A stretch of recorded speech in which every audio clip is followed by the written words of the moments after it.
Iron Supporting Food Banks collects food and cash donations for needy families in Newham Borough and beyond.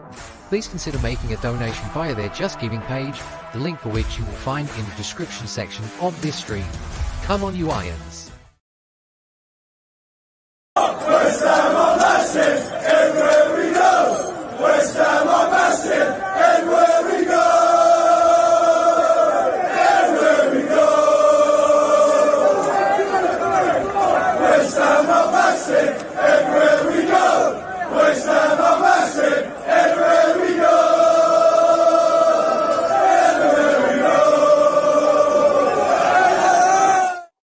Good morning, ladies and gentlemen. Welcome back to the West Ham Massive. Thanks for joining us, and please don't forget to like, comment on, and share this stream to your social media platforms. Subscribe to our YouTube channel if you are new around here, and don't forget to hit the bell icon for alerts on new content. Remember, guys, all these things from you take a couple of seconds. We don't charge you for any of it, and they help to grow the channel into something bigger and better down the track. And we always thank you very much indeed for your support. My brother and I, Ben, are here to discuss match day 4 of 38, which took place yesterday, 3 p.m. kickoff, Premier League, Craven Cottage, Fulham worthy opposition. Ended 1-1, and there's obviously been a lot of fallout from that, but we'll get into that. But got my brother Ben, as I say, and it's good to have you aboard, Ben. How you been? All good? All good, mate. Yeah, and looking forward to analysing the game. Good. Right. Well, let's get straight into it then. Obviously, before the teams kicked a ball in anger, the teams were announced, and I think that it's fair to say that there was, certainly from the part of West Ham fans looking at that starting lineup there, I think there was a bit of chuntering that I saw online and I've heard latterly since about the merits or the weaknesses of the starting lineup. What was your take on what the manager put out, or the head coach? Sorry, I've got to get used to that. Yeah, Rob, it's always, with the benefit of hindsight, it's always easy to sort of pick holes. But I mean, for me, when the team sheet was announced, probably a little bit like everyone else, for me, maybe we'll come on to it. For me, Paqueta is our best player, right? Now, if Paqueta isn't playing, that's his fault. Like, I think he's been a passenger in every game this season, and I think it was right that Lopetegui dropped him, just maybe to give him a kick up the arse. But then actually, when you look at the midfield without him, you think, well, how are we going to control the ball? Because, Souček has qualities, but he's not a particularly good ball player. And Alvarez is more defensive and he'll get his foot in. And then Rodriguez, quite frankly, I'm yet to really see what he's particularly good at. And that's not being mega critical, but he's still finding his feet. So there was a concern for me that we might struggle to control the ball in midfield. And then also, one thing that is a little bit disappointing, but obviously injuries are dictating this a little bit, is that we've still got Antonio starting up front. I don't know, is he 34? Yeah, he's about that. He's 34. He's travelled halfway around the world to play for Jamaica. For the last 3 or 4 years, we've been trying to bring people in to take over our main striker role, and it's the same old Antonio. And don't get me wrong, if he was pulling up trees, I'd happily say start him. But he's done nothing all season either. So, unfortunately, with a Fulkrug injury, he hasn't hit the ground running. It kind of felt like, with all the excitement of the new players coming in, it felt to me the starting 11 was a little bit underwhelming. Yeah, I think that's a fair assessment. I think that when I saw it, the first thing I thought was, where's the mobility, where's the creativity? Rodriguez, Alvarez, Souček, for all of their attributes, for all of their skill sets, they're professional footballers. I'm not saying they're mugs. Yeah. But in terms of that creative element, if you were going to drop out Paqueta, which I don't think was sort of like out of line, then you need to have something else in place that's going to bring the same things. Now, I understand, possibly in an ideal situation, Carlos Soler would have been the option. But is he match fit? Is he up to Premier League match pace? Possibly not. But Yeah. you need to have another plan then. I mean, he's I don't think that, I mean, for me, I would have had Kudus central. If I'm being completely honest, I think I'd have had Kudus central. I would not have started Antonio. He came back late. He came back late from international duty. He never plays well with the first game back anyway. As you referenced, obviously, he's getting to a stage in his career where I think it's the kindest way I can put it is he's got less days ahead of him than he's got behind. Yeah. Yeah. Like I say, fundamentally, he came back late, and that's not going to be to our advantage. So I think, me personally, I think the creativity element for me would have been to move Kudus central, put Bowen as your striker, bring Somerville in. And now, look, we obviously know that there were substitutes that he brought on in the second half. And I did this thing yesterday where I've made observations and I stand by them, where there are very distinct similarities between our current head coach and the previous manager in terms of certain things that I've witnessed in them. And it's only 5 games. Okay. I understand it's only 5 games. Yeah. But there are certain things that I'm looking at and seeing a little bit of history repeating itself. But then there are other things that are wildly different. For instance, the substitutions basically at the break, 2 tactical substitutions. The first half didn't go our way. He's looked at it and he's gone, right, I need to make not 1, I need to make 2 changes. Bang, bang. And change the sort of like the pattern of the second half. Now, I don't believe that David Moyes would have done that. In fact, I think it's probably likely David Moyes would have sat on his hands till around about the 70th minute before he might have brought on a defensive midfielder, because we didn't have enough of them on the pitch, Ben. But yeah, I'm with you. I think so we'll move into it, but I think like I say, Somerville's quite unlucky not to have started, because every time he's come on, he's looked lively. He's having shots, and he can influence the game. But look, the starting 11 was what it was, and then we move into the game.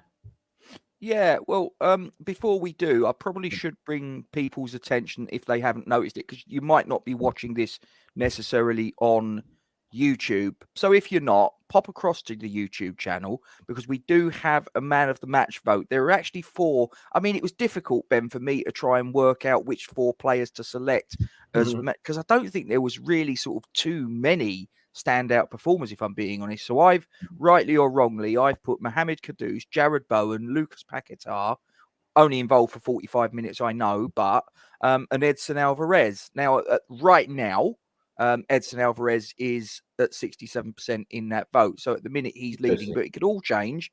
So any of you watching, get across to the YouTube channel, cast your vote, and we will end the poll before we finish to see who is the West Ham Massive man of the match. So that's obviously your thoughts on the starting lineups, Ben. So let's move into the first half performance overall, the first 45. What was your thoughts when the halftime whistle went and you looked back at the first 45?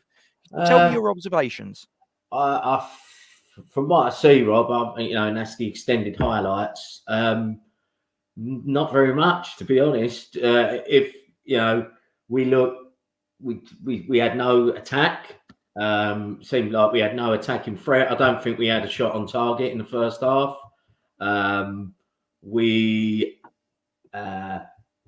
Fulham looked like they dominated the game, in terms of shots, possession, shots on target. And if I'm honest, Rob, overall, can I analyse their goal during this part, Rob? Absolutely. I want to know what you think of the first half overall. Overall. So I think I thought Fulham looked good, and Fulham done us twice last season. They are a good side. They've got a settled team. They've got quite an energetic team. Do you know what I mean? So it's like their midfield, Pereira, Iwobi. They're all pretty quick. They're all they're a good side. Yeah.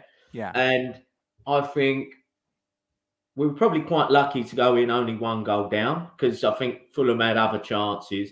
I think the goal was, defensively, you can sort of pick holes in people. It was down the right-hand channel. God knows where Wan-Bissaka was because he was nowhere to be seen. Mavropanos, the ball's been clipped over. I mean, it was like a training game. No one run back with any intensity to. I think I thought he was offside or the ball was going out. And then Mavropanos has sort of jogged back, hands behind the back, no real intensity to block the cross. And it was so fucking easy for Fulham to score that goal. So that was disappointing. But I think... Did you see Mavropanos' defending shortly before they scored the goal, where he was sort of like up near the halfway line, and he addressed the ball by sort of like doing this weird sort of stooping header, and the ball went to a Fulham player and they broke, and he was completely out of position, and we got away with that. But that was the phase of play when Max Kilman had a penalty shout against him. Did you see that? I did see that, Rob. I did see that. I think, look, I think Mavropanos, he's got that in his locker. He's a little bit erratic, and I think he's so sort of, it's like he's got tunnel vision to get the ball that he fucking don't realise that he's well out the game. Do you know what I mean? And I think Kilman, I don't think it was a penalty. I think Kilman done well to get back and put him off a little bit. But I think, if I'm honest, like I say, I think overall first half, you could see, the fears from the starting 11 of us not having any control of the game and Antonio being weak up front, they come home to roost throughout the first half. And obviously, Lopetegui see that and therefore made the changes. So I think, overall, probably quite lucky only to go in one goal down at half time. Yeah, I think that's a fair assessment. For me, Fulham were clearly the better team. I think we were very fortunate to only go down one goal down. And as I say, just watching that first 45, I just sat there and this wasn't me being wise after the event. It seriously isn't. I was like, that was completely the wrong personnel. That was completely the wrong setup.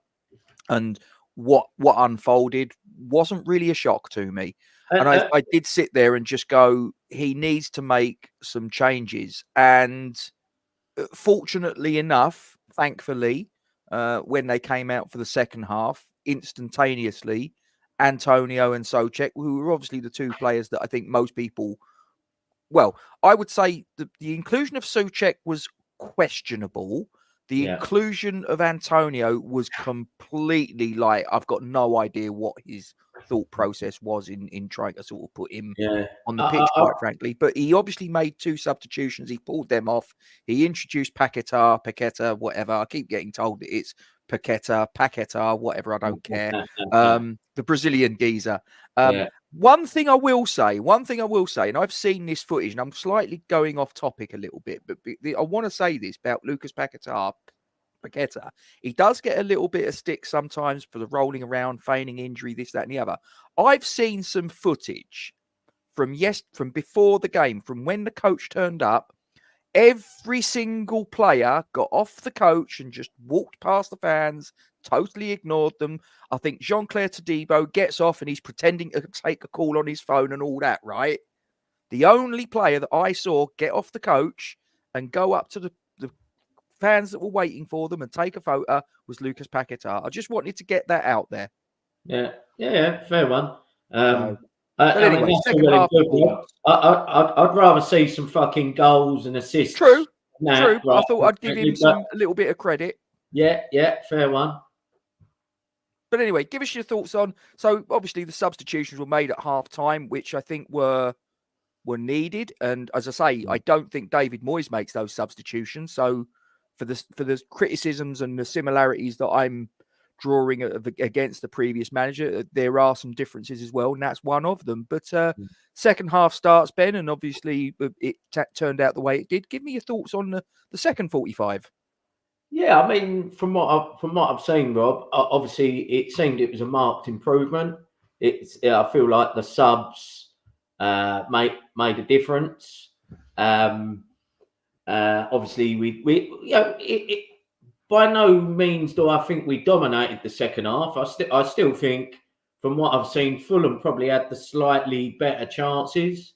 And if they had their shooting boots on, I think we would have lost. But obviously we didn't. It looked like the passing was just so much better. I think the whole team, regardless of Paqueta not playing well this season, I think when he's in the team, the rest of the team feel more confident. Do you know what I mean? That we've got someone that they can give it to and he can keep it and start dictating tempo. And there were some nice little one-touch moves. Obviously, Bowen had a chance that Leno saved. Nice first touch. Paqueta's had a shot that's gone over the bar. So it was definitely an improvement. And fair play to Lopetegui, Rob. I think we've brought so many players in. The Premier League's quite an unforgiving place that, like, he's learning on the job, really, that who's fit, who can do what job, what players' best positions are and who plays best with who. But it was a massive improvement. He's experimenting and he's going to find out what works. And, overall, second half, obviously, Ings comes on. We'd all resigned ourselves to a loss. Yeah. And, I have to give a lot of credit to Danny Ings that, he doesn't quite fit the mould. He's past his best. He can't really play up front on his own, and that's the position we play. That's the formation we play. But it seems like he's keeping himself fit and he's got a decent attitude. And it was a good goal. Do you know what I mean? It was quick thinking, good little ball across and a great first touch. I think the Fulham goalie should do better. And to be honest, GP, I'm actually 100% in agreement with you. We're 4 games in. If I'm honest, guys, I know this might sound negative. I kind of feel like this season is just going to be a season of transition, and we've got to accept that it's probably not as good as be like the swashbuckling football we want. But but we're kind of grinding out the results along the way. And overall, Rob, you can't. I mean, I've done a little bit of an analysis that I'll come on to at the end. I mean, we got smashed 5-0 at Fulham last season. I was there, and I was there, and so we've got to respect that going away in the Premier League is tough, and Fulham are good at home, and we've come away with a point. So I think we've got to be quite happy with that. Yeah, I remember bumping into you I didn't even know you was there and you didn't know I was there, did you? It was one of those weird things. It's like about 3,000 fans or whatever it was that we took away. 2 brothers went and neither brother knew that the other was there until they bumped into each other on the, was on the way there or the way back? I can't remember. I can't remember. I think it was on the way back. But we probably because we were probably beared up. That's why we don't remember it so clearly. But Hammers, Mikey. I've got to agree. The thing is, I don't think you're going to have a manager come in and do all the changes he wants in one transfer window. Regardless, he's been a bit unlucky. Obviously, Fulkrug's not. We've bought players that need time to get up to match fitness. I'm hoping that Lopetegui can probably see that the 3 that he started in midfield yesterday, that's not going to work, right? Yeah. And if he wants to drop, like you said, Rob, if he wants to drop Paqueta out, then Soller's got to have to be the man that replaces him. Do you get what I mean? Because them two are probably the ball players in midfield. Yeah. The Trevor Brooking, the Ian Bishop, whatever player you want to, the creative element. Those 3 in midfield, Rodriguez, Alvarez and Souček, there's no creativity there.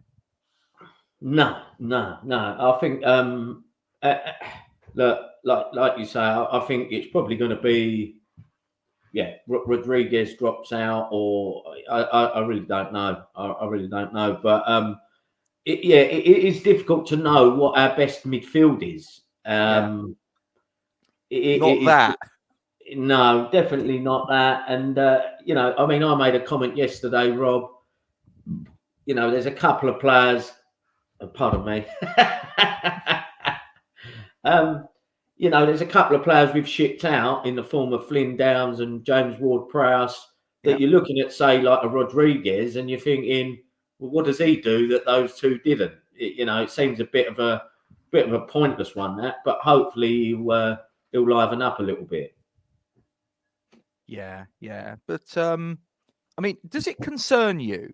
And again, I think this comes back into, although by then Paquetá was on the pitch, it was 60th minute until we actually managed to get what I would call a proper save out of Bernd Leno, and it was a shot from Jared Bowen.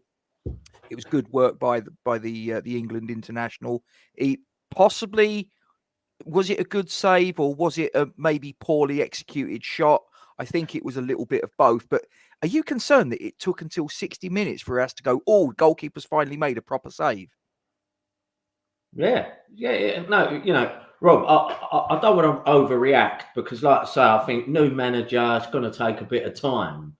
But we kind of, we the first half, like I say, with the midfield and Antonio as the focal point, it kind of panned out how I thought it would. And I just hope that Lopetegui can see that, even against a mid-table team, which Fulham are, Yep. that you, like, Antonio just is not good at leading the line anymore. I mean, in the 4 games in the Premier League, Antonio started every one, and I can't recall him having a shot on target.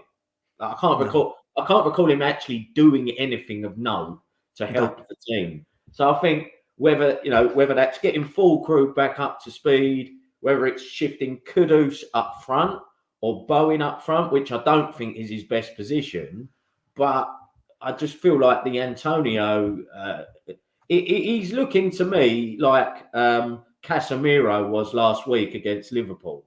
That it's just like he's not up to this level anymore.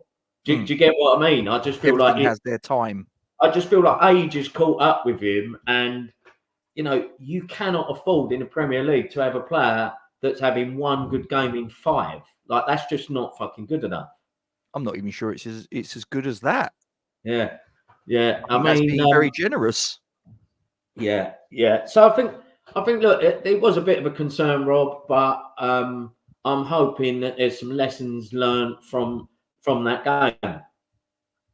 Let's talk about the goal itself, because obviously it came very late on, and I think that I'm sure there would have been maybe a couple of West Ham fans because that seems to be the modern thing. It's not something that I lend myself to, but each to their own, of fans, even when the game's still in the balance, just sort of, I got to, let's go. The game hasn't finished, but I'm going to bugger off. 95th minute, the ball sort of like it trickles out of play and it seemed to me, watching it in real time, that the Fulham player didn't realise it had taken a brush off of him, but the linesman did. He flags to say it's a West Ham throw, and I think that was obviously to our advantage because it seemed to catch the Fulham backline a little bit rocked back on their heels. Kufal, to give him his credit, he was switched on. He takes the throw in, and I don't even think they knew that Bowen was where he was positioned. Off he goes. He gets to the byline, and it was a close thing of sort of like the ball going out of play, but it didn't. And he managed to center the ball flying into the sort of like the 18-yard box. Danny Ings took one touch, which was perfect because it completely took the defenders out of the picture, just gave him an extra yard of space, and he gets the shot away, and it was low to Leno's left. Now, for me, I think that the goalkeeper's got to save that, but obviously he didn't. It ends up in the back of the net. So whether he should or shouldn't save it, I really don't care. Might seem quite uncharitable of me, but it rescued a point for my team. And I'm sure everybody in the live chat knows what I'm talking about. But, Danny Ings, is he possibly an option for the Chelsea game, do you think? I mean, he gets a hat-trick. I know in a friendly, behind closed doors and all the rest of it, but he gets a hat-trick. He gets a goal in this game. Is it possible he's put himself in contention to start against Chelsea? Yeah, and I can't believe I'm saying that, really, because, like I say, Rob, I just feel it doesn't really fit the profile of someone that we want to start up front. But, you know, he's just come on and rescued a point for us. And like I say, in 10 minutes, he's done more than Antonio's done in sort of 3.5, 4 games. Yeah. So I'd have to say, yeah, he's got to be in contention. You know, he's obviously looking quite sharp. It was a really great finish. It was a great first touch. I'm in agreement with you, Rob. The goalie probably should do better. If that was Areola in the last minute, so someone got an equaliser, I'd be very disappointed. 100%. But he has, he's got to be confident, and he's going to hopefully put himself in contention. Fundamentally, Rob, if you're an attacker, everything else is, working hard. I get that, pressing. You're in there to either score goals or get assists. Yeah. So in that respect, Ings has contributed this season. Bowen's contributed this season. I'm gonna pick on a couple of players here. One people will say fair enough. One others might not. Right? Antonio's done fuck all, and Kudus has done fuck all this season. Right? In the way of goals and assists, that's what they're paid to do. Right? Kudus needs to liven up, and people, he's isolated. He looked like he was moping in a couple of the highlights I see yesterday, Rob. Kudus weren't tracking back. He looked like, I'm not getting the ball. I know he's a real good player, and he's a strong player, and he does in the games. He does look like he's really trying, but he needs to try a bit harder, because he's getting paid to score goals and assists, and he's not quite doing it at the minute.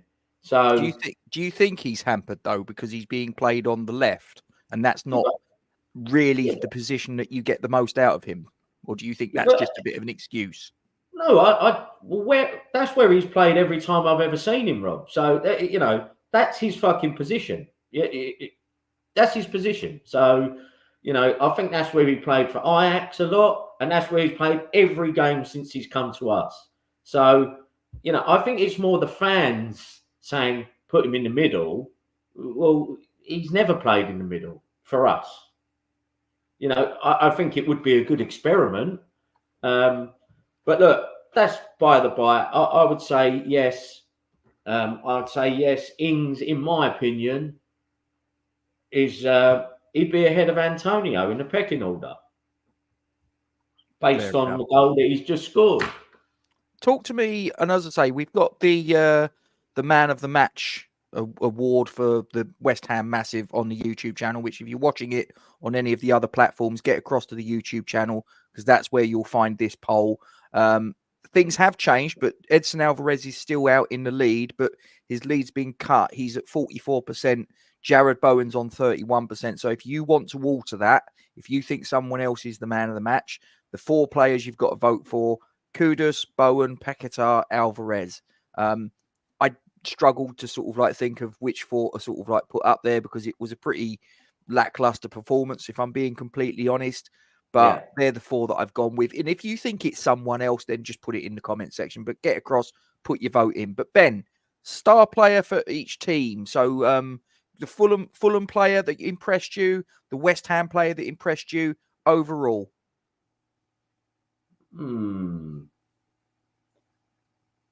Yeah, I mean, Rob, I'm really looking at this from quite a limited, extended highlight. Yeah, that's fine. For me, do you know who always impresses me for Fulham? And it's actually Alex Iwobi. I always think he looks really quite lively, very energetic. He turned into Didier Drogba against us last season, didn't he? Yeah, mate. He's really got, I think he looked like he played well. For me, then I'm going to go out of the 4 that you've mentioned, Rob. I'm going to say Bowen because he might not have his most effective game, but he still managed to assist, get an assist for the goal. Yep. So that would be my 2. Yeah, I think I was look. I said it in the preview that their key player I thought was going to be Emile Smith-Rowe. And he's the guy that got the assist. so he did play a key role. He's a player that's always impressed me, Ben. I think he got quite unlucky at Arsenal with an injury, and then having players that, whilst he was out injured, just managed to get ahead of him in the pecking order. They managed to maintain their fitness and form, and he didn't have an opportunity to get back in, etc., etc. And obviously, he's ended up having to go to Fulham. He'd have been a player I'd have been very, very interested to get in at London Stadium, if I'm being honest. Very versatile, still quite young. He's got his best years ahead of him. English. Sorry, but that's something that sort of I think is sort of like having a little bit of a local lad in the squad is something that is quite all right. Maybe he's not a West Ham fan, but he would understand the sort of like the way that sort of like football supporters in London sort of look at things. Yeah, I'd say Smith Rowe for me was someone, and I might be a little bit biased there, but I thought he played well. As for us, oh God, there was some really sort of like questionable performances on some levels and shocking performance from others. I won't name names. Antonio. Anyway, yeah, a West Ham man of the match. I'm going to go. I'd say Alvarez. I thought he played well. I'll be perfectly honest. Which I'm not being funny. If your defensive mid is playing well, that's probably telling you something. Yeah. So Will comes in and says, "Yeah, Kudus played mainly left or central for Ajax." So he agrees with you on that. Yeah, I just what I wouldn't mind coming on to, Rob, if it's all right with you, Please. right, is not that I think it's doom and gloom. It's definitely not doom and gloom, but I'm thinking I'm probably a little bit like most of our other fans, and with new manager, a lot of new players, you was hoping maybe the performances would have been a little bit better so far. Yeah. But obviously given time. But what I thought I'd do, Rob, is just analyse the 4 Premier League games we've played this season against last season, right? Please. And actually, this is where I think there is cause for some optimism here, because you look at the last, if you look at the games we've played, right? First game against Villa. Last season, we drew 1-1 at home. This season, we got beat 2-1, right? So, obviously, that's slightly worse. We got beat and we drew last season. Yep. We then moved forward. Palace beat us 5-2 last season, right? We beat them 2-0 this season. So, we're up on that, yeah? We then play Man City. The result was exactly the same as last season. We lost 3-1, yeah? So, that's evens. And then last season, yesterday, as we've touched on, Rob, Fulham pumped us 5-0. This season, we've got a 1-1 draw. So when we actually analyse the 4 games last season against this season, last season we had 1 point against 4 points right now. Yeah. We had 4 goals scored last season against 5 goals scored this season. So we're slightly better on goals scored. And last season, from the corresponding 4 games, we conceded 14 goals. This season, we've conceded 6. So I think actually you can say we've shored up the defence based on the games that we've played, and we've got a much better points return. So I think there is cause for optimism that Lopetegui's teams, when they go a goal down, they still concentrate and they don't capitulate, and they'll stay in the game like yesterday. Maybe we was a bit fortunate, but as long as it's 1-0, you're in the game, and then we've got the equaliser in the last minute. So I think, having done that little analysis this morning, I think there's a bit more optimism there. I take your point. I mean, what I would say about the Palace game, though, playing devil's advocate, obviously a 5-2 reverse. Did that game not come on the back of the Leverkusen exit in the Europa League? And I'm pretty sure by then the players would have known that David Moyes was on his toes. So yeah, but it's Rob. That's. I'm playing devil's advocate. I'm looking at a factual position. Of this season against last season in exactly the same game. So whether someone had a fucking cold last year and he didn't feel quite well is irrelevant. It's a factual outlook.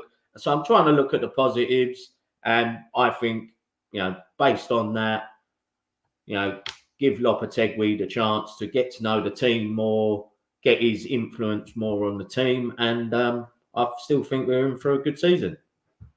Was the final score a fair reflection on how the match panned out? Again, not with your West Ham hat on, because I know you'd go. I'm not West Ham on. Well, all right, but you turn around and say, yeah, why not? We fought till the end, blah, blah, blah. If you was complete neutral watching that game and you had no vested interest, no bias one way or the other, do you think that on the basis of what you saw yesterday in the 90 minutes, a 1-1 draw was justified? No. I think if we was, I think Fulham were unlucky not to win the game. If that had have ended up 3-1 Fulham, you couldn't have argued. Mm-hmm.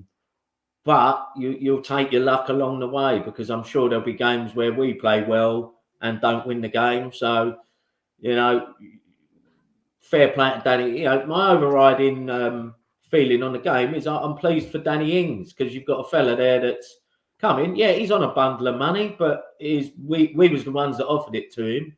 And that is a fella that looks a good professional, that's keeping himself fit and sharp in training. And, it's nice. It's nice that the fans were singing his name at the end of the game. Do you know what I mean? Because he's not had that much in his West Ham career so far.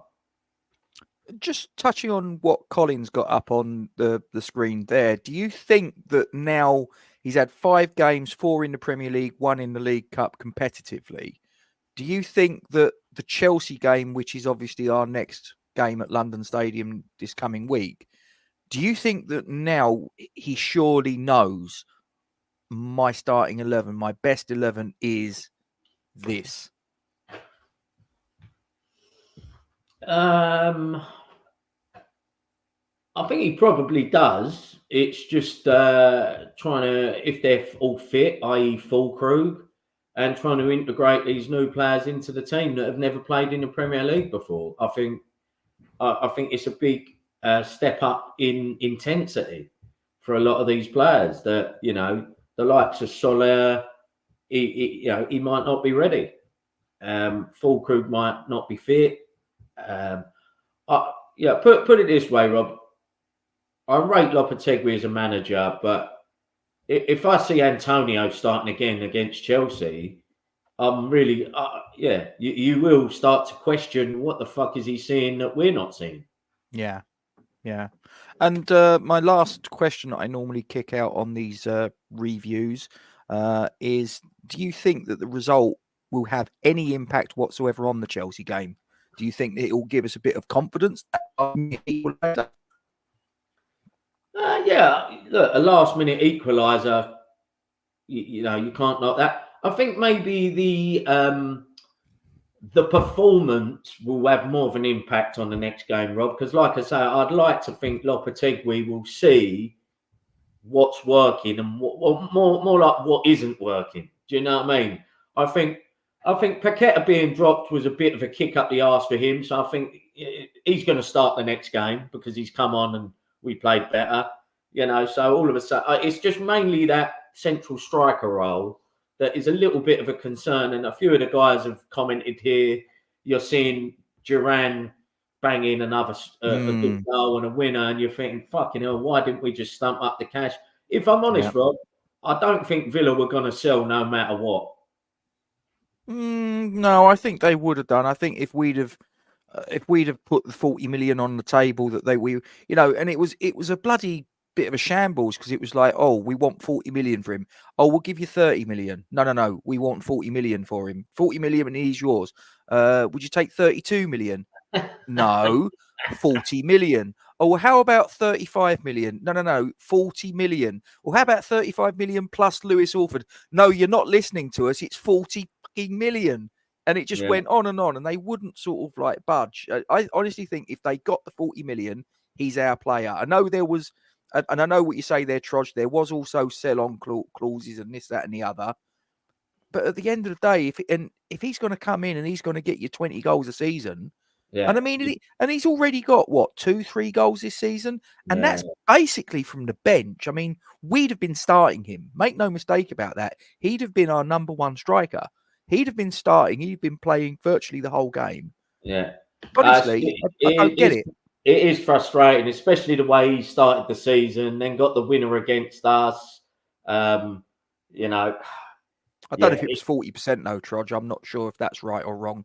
yeah. But I think, I mean, that unfortunately, Rob, that's the Sullivan school of negotiation, isn't it? It's fucking, 2 million increments when you're 10 million down on what they want. I think something Danielle has just raised that's actually baffling me a little bit is this Luis Guilherme. I mean, where is he? Yeah, we've spent 20 million. We're not the sort of team that can afford to spend 20 million on a lad that is, and then loan him back out, or it'd be a risk. That was always a risky one, and I want to know what's going on with him. Like, it's like, it just seems a strange signing, that one.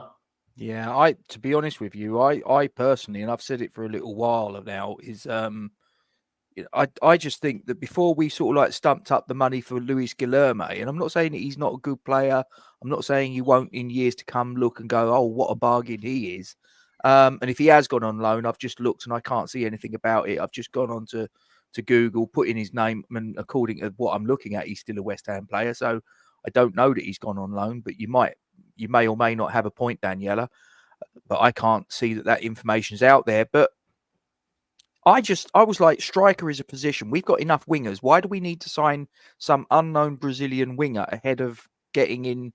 If the manager knew that was his preferred option as a striker, if that's the priority position, get it done. Don't spend before you spend 20 million to get your priority position, because surely we could have filtered off some of that 20 million for Guilherme into getting the John Duran deal. And whether it was 40% sell on or this, and that wouldn't have been the 40% of the entire transfer value. It would have been on any profit that we made. So we'd have got 60% of it. So and whether it was 40%, who knows? But look, that was a priority position. And I'm not saying that Fulkrug won't come good. Maybe he will, maybe he won't. We're going to have to wait and see. But if that was your main man, get him. Stop pissing around. And Fulkrug's 32, Rob, and Duran's fucking early 20s. So it's a frustrating one. But you got to move on. And obviously Chelsea next week, going to be a tough game. But like I say, this is, you got to look at the positives on this one. And I think the positives are, we've got a point. We've got a striker that's nicked a goal that hasn't got many. And I think the more positive from this game is the learning from Lopetegui of that team doesn't work. Do you get what I mean? So I think he's got to look and go, right, that don't work. These are the options that does work. And like I say, we'll have Soler having another week under his belt. Move on in the positive for the Chelsea game. Right. Okay. Well, before we call a halt to things, because this is the bit I always forget to do, so I'm just going to quickly go on to the YouTube channel. Hang on a sec. Press that button. So we've got 18 votes cast so far. I'm going to click end poll, and the West Ham Massive man of the match for the away fixture at Fulham yesterday, with a vote of 38% vote share, 5% advantage over Jared Bowen, who got 33%, is Edson Alvarez. That is your man of the match, ladies and gentlemen. Decent choice, if I may say. Any final thoughts before I hit end stream, Ben? No, that's enough rabbit from me for today, I'd say. Cool. Brilliant. Well, thank you everyone for joining us, and we'll see you next time. Please don't forget to like, comment on, and share this stream to your social media platforms. Subscribe to the YouTube channel if you haven't done so already, and hit the bell icon for alerts and new content. All these things take you a couple of seconds, are free to do, and they help to grow the channel into something bigger and better than we are right now. We thank you very much indeed for your support. Please don't forget to give your support to the Iron Supporting Food Banks charity. We'll see you next time. Come on, you Irons. Iron Supporting Food Banks collects food and cash donations for needy families in Newham Borough and beyond. Please consider making a donation via their Just Giving page, the link for which you will find in the description section of this stream. Come on, you Irons!